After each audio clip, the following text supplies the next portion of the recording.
আসসালামু আলাইকুম। কেমন আছেন সবাই? অনেকদিন পর ক্যামেরার সামনে এসেছি। ঈদের একটা লম্বা ছুটি গিয়েছে। আ ছুটি বলতে আমি যে খুব একটা ছুটি নিয়েছি সেটা বলব না। কারণ ছেলেটা অসুস্থ ছিল। এইজন্য আসলে সময় সুযোগ করতে পারছিলাম না আমি ভিডিও করার অন্তত। বই পড়া হয়েছে। বেশ কয়েকটা বই আমি পড়েছি এবং এখন পড়ছি। তবে বই নিয়ে যে কথা বলবো, একটা প্রিপারেশন নিয়ে ক্যামেরার সামনে বসবো, এই সুযোগটা হচ্ছিলই না। আজকে ভাবলাম সকালবেলা যে আচ্ছা বসে যাই। আ অন্তত বসে গেলে ভিডিও করা হয়ে যাবে। তো সেই জন্যই আসলে ক্যামেরার সামনে এসেছি। তবে আজকে বই না, একটা ভিন্ন টপিকে কথা বলব। আ এটার ভেতরে আবার বই চলেই আসবে। কারণ আল্টিমেটলি বইয়ের একটা পজিটিভ দিক নিয়েই কথা বলব। আপনারা হয়তো শুনেছেন ক্রিটিক্যাল থিংকিং বলে একটা টার্ম আছে সেটার কথা। তো এই ক্রিটিক্যাল থিংকিং নিয়ে কিছুদিন আগে আমি একটা ব্লগ আর্টিকেল লিখেছিলাম। তো তখন এটা নিয়ে আমি আরো নতুন করে ভেবেছি, জেনেছি। ক্রিটিক্যাল থিংকিং যদি বাংলায় আপনি বলতে যান, এটা হচ্ছে সমালোচনামূলক চিন্তা। আর একটু সহজ ভাষায় যদি আমি একটু ডিফাইন করি, তাহলে বলতে পারবো যে আপনি যখন কোনো একটা সিদ্ধান্ত নিবেন, সেই সিদ্ধান্তটা যেন নিরপেক্ষ হয়, সেই সিদ্ধান্তটা নেওয়ার আগে নিজেকে যেন আমরা প্রশ্ন করতে থাকি বিভিন্ন, যে এই সিদ্ধান্তটা যে নিচ্ছি, এইটা কতটা যৌক্তিক হচ্ছে, কতটা ঠিক হচ্ছে, আমার জন্য কতটা ভালো এটা হবে। তো এই ধরনের চিন্তাভাবনা করে কোনো একটা সিদ্ধান্তে উপনীত হওয়াই হচ্ছে ক্রিটিক্যাল থিংকিং। আমরা অনেক সময় বিভিন্ন কিছু দ্বারা বায়াসড হই। যেরকম ধরেন, প্রতিদিন আমরা সোশ্যাল মিডিয়ার মাধ্যমে বা ইন্টারনেটের মাধ্যমে প্রচুর তথ্য কনজিউম করি। অনেক কিছু আমাদের সামনে প্রতিদিন আসছে। ফেসবুকে ঢুকলেই প্রচুর নিউজ আসছে সামনে, প্রচুর পোস্ট আসছে, পজিটিভ, নেগেটিভ, ভাইরাল টপিক, বিভিন্ন অনেক কিছু আসছে। এখন এইগুলো তথ্যের মধ্যে কোন তথ্যটা আমি কনজিউম করব, আল্টিমেটলি আমার স্মৃতিতে ধারণ করব এবং সেটা নিয়ে হয়তো আমি কথা বলব, পোস্ট করব, সেই সিদ্ধান্তটা কিন্তু আমাকে ক্রিটিক্যাল থিংকিং করে নিতে হবে।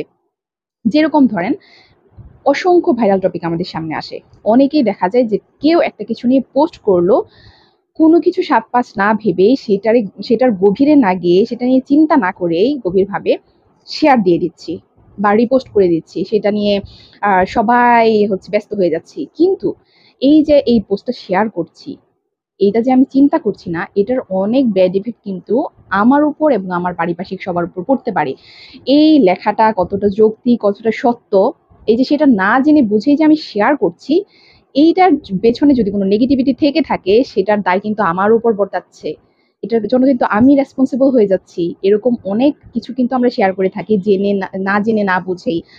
এইজন্য কোনো কিছু একটা বলার আগে, কোনো কিছু একটা শেয়ার করার আগে আমার নিজের চিন্তা করতে হবে যে এই যে লোকটা এটা নিয়ে লিখছে, এই ভাইরাল টপিকটা যে আমার সামনে এসেছে, আমি কি এটা শেয়ার করব কিনা, আমি কি এটা নিজে বিশ্বাস করব কিনা। এটা হচ্ছে কথা। আর এটার জন্য আপনাকে ক্রিটিক্যাল থিংকিং করতে হবে।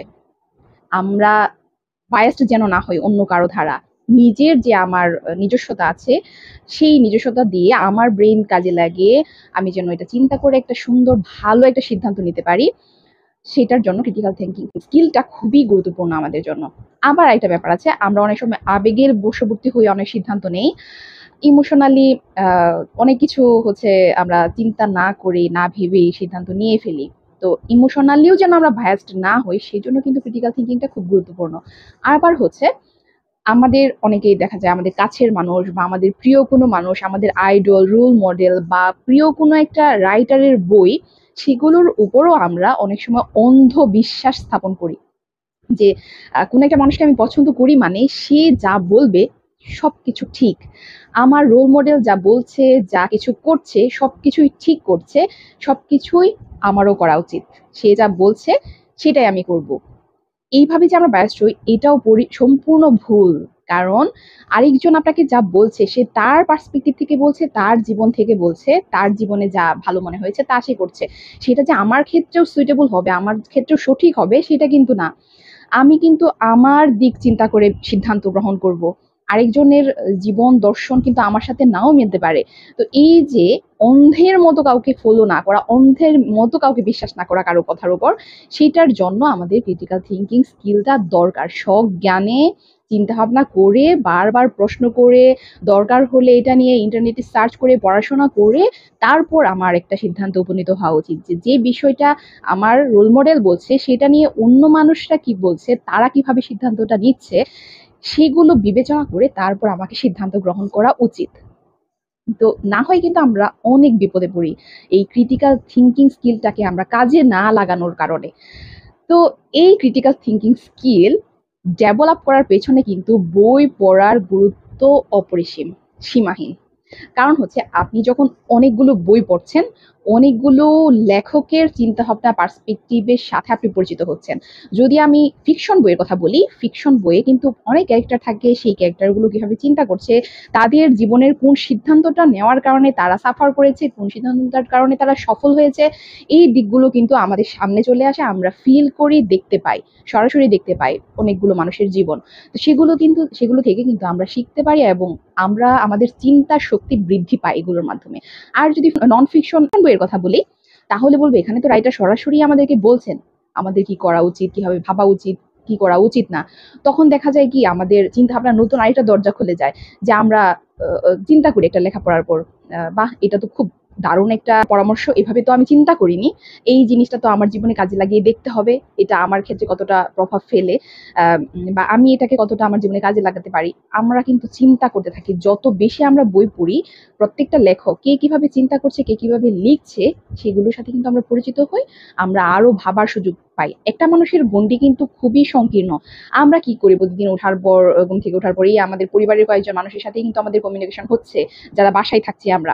আর বাইরে গেলেও খুব বেশি হলে যেখানে আমরা জব করছি সেই অফিস এনভায়রনমেন্টের সাথে আমরা পরিচিত হচ্ছি। আমাদের কিন্তু বাড়তি কোনো কিছু মানে স্কিল ডেভেলপ করব বা বাড়তি কোনো মানুষের সাথে কথা বলে আমাদের স্কিল ডেভেলপ করব, ওইরকম সুযোগ কিন্তু খুব লিমিটেড। যাই বলি না কেন, খুব লিমিটেড। কিন্তু যখন আমরা বই পড়ি তখন হচ্ছে আমাদের পৃথিবীটা বড় হয়ে যায়।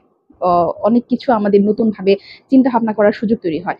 কারণ একজন লেখক যখন একটা বই লিখেন তখন কিন্তু সে তার সর্বোচ্চ মেধা, শ্রম সবকিছু কিন্তু এখানে ইনভেস্ট করে লিখেন।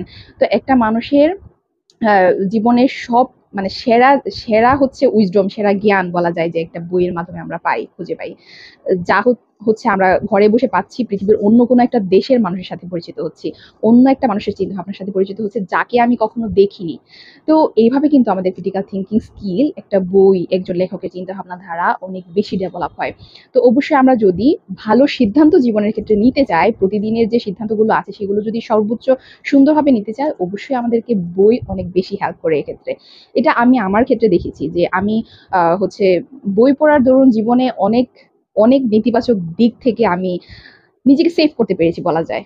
যে ইতিবাচক যে আমার মন মানসিকতা কিছুটা হলেও গড়ে তুলতে পেরেছি, এটার পেছনে বইয়ের অবদান অনেক বেশি। আমি যে হুটহাট যে কোনো কিছু যে সোশ্যাল মিডিয়া একটা দেখলাম, এটা সমানে শেয়ার করে দিলাম, নিজের ক্রিটিক্যাল থিঙ্কিং এবিলিটি কাজে না লাগে, এটা কোনো সময়ই হয় না আমার সাথে।